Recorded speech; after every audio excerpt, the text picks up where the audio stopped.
அனைவருக்கும் வணக்கம். அழகு 1 பாடம் 2 நாலடியார்.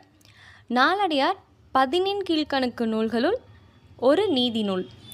இது 4 அடிகளை கொண்ட வெண்பாக்களால் ஆனது. சமண முனிவர்கள் பலர் சேர்ந்து இந்த நாலடியாரை எழுதியிருக்காங்க. 400 தனிப்பாடல்களை தொகுத்து வச்சுருக்காங்க. 14 கீழ்க்கணக்கு நூல்களில் இருக்கக்கூடிய ஒரே தொகுப்பு நூல் இந்த நாலடியார் மட்டும்தான். இதனுடைய வேறு பெயர்கள் நாலடி நானூறு, வேளாண் வேதம் இவையெல்லாம்.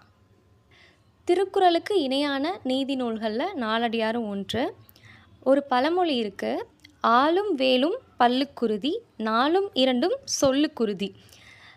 ஆலும் வேலும் அப்படின்னா ஆழமரக்குச்சியும் வேப்பமரக்குச்சியும் சேர்த்து நம்ம பல்லு விளக்குறோம் அப்படின்னா அது பல்லு வலிமை பெறதுக்காக பயன்படுத்துகிறோம்.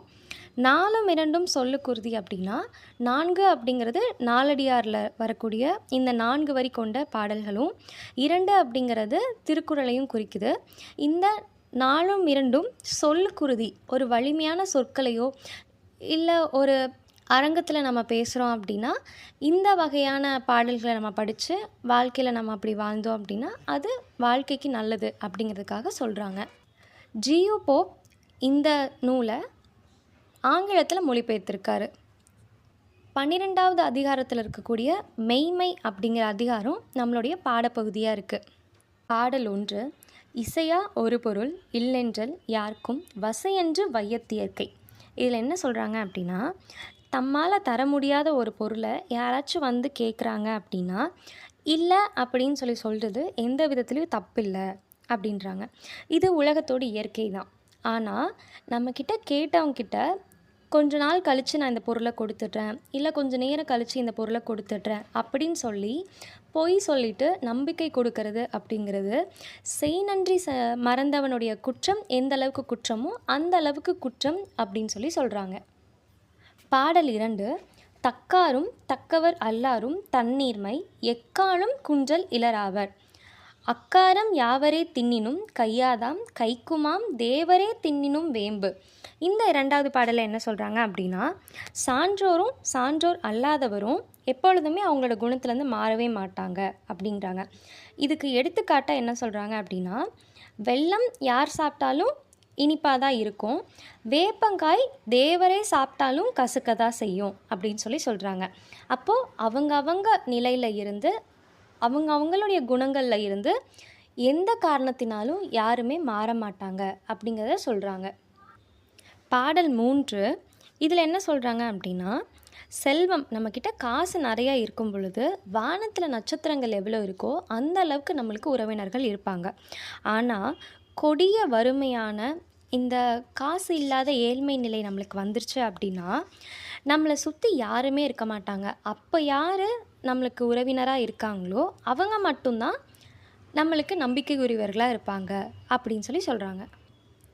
குற்றமில்லாத இந்த உலகத்தில் அறம் பொருள் இன்பம் அப்படிங்கிற 3 விஷயத்தில் அறம் அப்படிங்கிற விஷயத்தையும், பாடல் 4, குற்றமில்லாத இந்த உலகத்தில் போற்றக்கூடிய அறம் பொருள் இன்பம் அப்படிங்கிற 3 விஷயத்தில் பொருளை ஒருத்தன் அடைஞ்சிட்டான் அப்படின்னாலே அவனுக்கு இந்த முதல்ல இருக்கக்கூடிய அறமும் கடைசியில் இருக்கக்கூடிய இன்பமும் கிடைச்சிடும் அப்படின்றாங்க. இந்த பொருள் கிடைக்காதவன் கொல்லன் உலையிலிட்டு இரும்பை எப்படி காய்ச்சிறானோ அந்த அளவுக்கு ரொம்ப கஷ்டத்தில் இருப்பாங்க அப்படின்னு சொல்கிறாங்க. ஒருத்தனுக்கு பொருள் கிடைச்சிட்டாலே அவனுடைய வாழ்க்கை அறம் மிக்கதாகவும் இன்பம் மிக்கதாகவும் மாறிடும் அப்படின்னு இந்த பாடல் 4 சொல்கிறாங்க. பாடலின் 5, நல் ஆவின் கன்றாயின் நாகும் விளைப்பெறுவோம். இப்போது ஒரு நல்ல நாட்டு மாடாக இருந்துச்சு அப்படின்னா அதனுடைய கன்று கூட நல்ல விலைக்கு போகும் அப்படின்னு சொல்கிறாங்க. இதனுடைய எதுக்காக எடுத்துக்காட்டாக இதை சொல்கிறாங்க அப்படின்னா, படித்தவங்களாகவே இருந்தாலும் காசு பொருள் யார் வச்சுருக்காங்களோ அவங்கள வாயிலிருந்து வரக்கூடிய சொற்களை தான் எல்லாரும் மதிப்பாங்க அப்படின்னு சொல்கிறாங்க. சின்ன ஈரமுள்ள நிலமாக இருந்துச்சு அப்படின்னா அதில் உழும்பொழுது கொலு மேலேயே தான் நிற்கும். அதுவே நல்லா இருந்துச்சு அப்படின்னா அது இன்னுமே ஆழமாக உழுக செய்யும். அதை எதுக்காக சொல்கிறாங்க அப்படின்னா, ஏழையாக இருக்கவனுடைய சொற்களை கேட்டாலும் எல்லோரும் தலையை மட்டும்தான் அசைச்சிட்ருப்பாங்க. யாரும் அதை ஏற்றுக்கொள்ள மாட்டாங்க அப்படிங்கிறதுக்காக சொல்கிறாங்க. பொருள் இருக்கவனுடைய சொற்களை தான் எல்லாரும் ஏற்றுப்பாங்க அப்படின்னு சொல்லி சொல்கிறாங்க. பாடல் எண் 6. இடம்பட மெய்ஞானம் கற்பினும் என்றும் அடங்காதார் என்றும் அடங்கார். அதாவது இதில் எடுத்துக்காட்டு முதல்ல சொல்லிடுறாங்க. பேய் சுரைக்காய் அப்படின்னு சொல்லிட்டு ஒரு சுரைக்காய் இருக்குது. அது கூட உப்பு, நெய், பால், தயிர், பெருங்காயம் இது எல்லாம் போட்டு சமைச்சாலும் அதனுடைய கசப்பு வந்து எப்போவுமே போகாது அப்படின்னு சொல்லி சொல்கிறாங்க. அது எவ்வளவு நல்லா சமைச்சாலும் அதில் இருக்கக்கூடிய கசப்பு தன்மை அப்படிங்கிறது போகவே போகாது. அதே போல் என்னதான் நல்ல நல்ல நூல்களையும் நல்ல நல்ல வார்த்தைகளையும் கேட்டு வளர்ந்தாலும் கூட அவங்களுக்கு இயல்பாகவே அடக்கம்ங்கிற ஒரு விஷயம், ஒழுக்கம்ங்கிற விஷயம் இல்லை அப்படின்னா அவங்க எந்த மாதிரியான நூலை படித்தாலும் எந்த வகையான படிப்பு படித்தாலும் அவங்க எப்பொழுதுமே அடக்கம் இல்லாதவங்களாக தான் இருப்பாங்க அப்படின்னு சொல்லி சொல்கிறாங்க. பாடலின் 7. தம்மை இகழ்வாரை தாம் அவரின் முன் நிகழ்க என்னை அவரோடு பட்டது.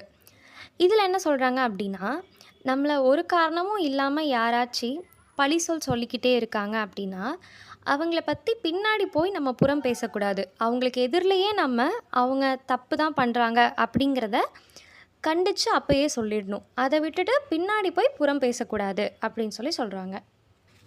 பாடலின் 8.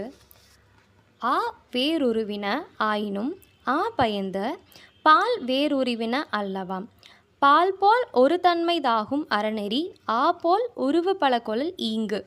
இதில் என்ன சொல்கிறாங்க அப்படின்னா, பசுங்கிறது வெள்ளை நிறம், கருப்பு நிறம், செம்மை நிறம் இந்த மாதிரி பல நிறத்தில் இருக்கும். ஆனால் அது தரக்கூடிய பால் அப்படிங்கிறது ஒரே நிறம் வெண்மை நிறத்தில் தான் இருக்கும். இதே போல தான் அறம் அப்படிங்கிறது பல முறைகளில் பல வழிகளில் செய்கிறோம். ஆனால் அதனுடைய தன்மை அப்படிங்கிறது ஒரே தன்மை மட்டும்தான். பாடலின் 9. யார் உலகத்தோர் சொல்லெல்லார் தேருங்கால் யார் உபாயத்தின் வாழாதார். இதில் என்ன சொல்கிறாங்க அப்படின்னா, மனுஷ வாழ்க்கையை ஆராய்ஞ்சு பார்த்தோம் அப்படின்னா எந்த பழி சொல்லுமே இல்லாமல் வாழ்ந்தவங்க அப்படின்னு சொல்லி யாரையுமே சொல்ல முடியாது. எல்லாருமே ஏதோ ஒரு வகையில் ஏதோ ஒரு காலத்தில் ஒரு பழி சொல்லோடு தான் வாழ்ந்திருப்பாங்க.